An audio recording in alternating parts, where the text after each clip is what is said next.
দমকলের Firoz Ali content creator আর তার সঙ্গে রাজেশ মণ্ডল তারা গ্রেপ্তার হয়েছে কারণ সরকারকে নিয়ে আলোচনা করেছিল, সমালোচনা করেছিল, সেই নিয়ে ভিডিও বানিয়েছিল।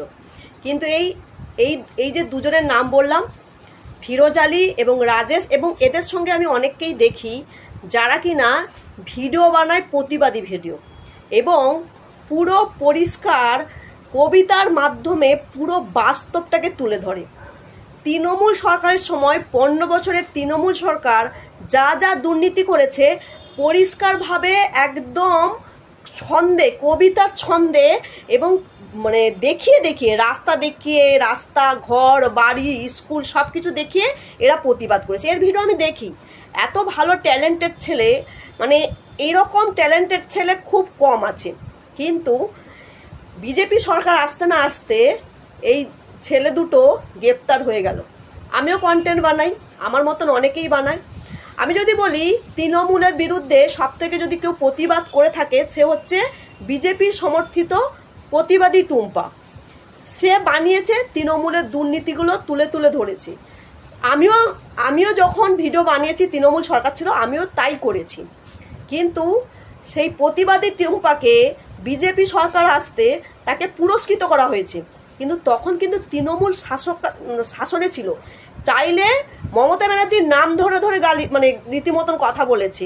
আমি কখনো মমতা ব্যানার্জিকে নাম ধরে কখনো কথা বলিনি, কিন্তু সেই টুম্পা মমতা ব্যানার্জির নাম ধরে এবং পরিষ্কার করে প্রতিবাদ করে গেছে। আমার তার প্রতিবাদ নিয়ে কোনো মন্তব্য নেই। সে যা চেয়েছে, যা ইচ্ছা হয়েছে ভিডিও বানিয়েছে, সে কন্টেন্ট বানিয়েছে, তার নিয়ে আমার কোনো মত প্রকাশ নেই। কিন্তু বিজেপি সরকার আসতে তাকে কিনা পুরস্কার করলো, কারণ সে বিজেপির হয়ে কথা বলেছে বলে। কিন্তু তখন তো ক্ষমতায় ছিল তৃণমূল, চাইলে তো ওই টুম্পাকে গ্রেপ্তার করে নিতে পারতো, করেনি। আর একটা কথা বলি, এই ছেলেটা মানে এই ফিরোজ আলী ট্যালেন্টেড ছেলে। যার ট্যালেন্ট আছে না, সত্যি আমি অবাক হয়ে তাকিয়ে দেখি, এত ট্যালেন্ট আছে, এত সুন্দরভাবে কবিতার ছন্দে পুরো পরিষ্কার করে বলে।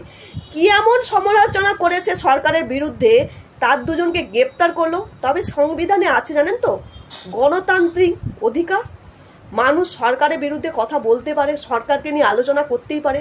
শুভেন্দু অধিকারী নিজেই আগের দিন বলেছে, সোশ্যাল মিডিয়ায় যত সমালোচনা হবে তত কাজ বাড়বে।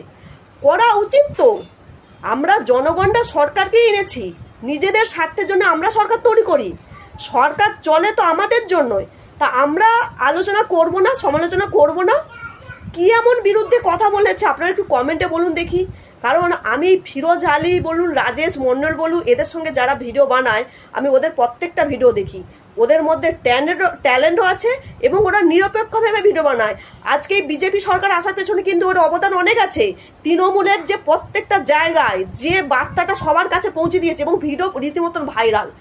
এরকম কন্টেন্ট ক্রিয়েটারের ভিডিও ভাইরাল, এবং নামটা কিন্তু ফিরোজ হওয়া সত্ত্বেও কিন্তু তৃণমূলের বিরুদ্ধে দিবারাত্রি কিন্তু ভিডিও বানিয়ে দিয়ে গেছে। এবং তার কমেন্ট বক্সে বিজেপিরা বলে গেছে জয় শ্রীরাম, জয় শ্রীরাম, জয় শ্রীরাম। কিন্তু সবাই জানতো কি, যে তৃণমূলকে সবসময় মুসলিমরা সাপোর্ট করে। কিন্তু ও তো ফিরোজ, ও সরকারের সমালোচনা করেনি, একদম জায়গা মতন প্রত্যেকটা জায়গায় ভিডিও তুলে ধরেছে।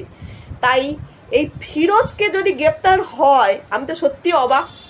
কি কারণে গ্রেপ্তার হয়েছে আপনারা সমালোচনা করবেন, আমার কমেন্ট বক্সে বলে যাবেন। তবে ফিরোজ নামের সাথে বিতর্কিত করবেন না। ছেলেটার নাম ফিরোজ বলে ওকে গ্রেপ্তার করে ভালো হয়েছে, এই ধারণা থেকে কিন্তু কমেন্ট করবেন না। মানে ও মুসলিম বলে ওকে গ্রেপ্তার করেছে, ভালো হয়েছে। আরে ভাই, ওর ট্যালেন্টটা দেখুন।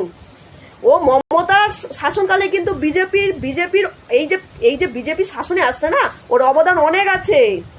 মমতা যখন শাসন করেছে, তার প্রত্যেকটা খারাপ জিনিস ওই তুলে ধরেছে। ওর ভিডিও ভাইরাল, ওর ভিডিও লোকে ভালোবাসে, ওকে লোকে ভালোবাসে। ওর ট্যালেন্টেড ছেলে।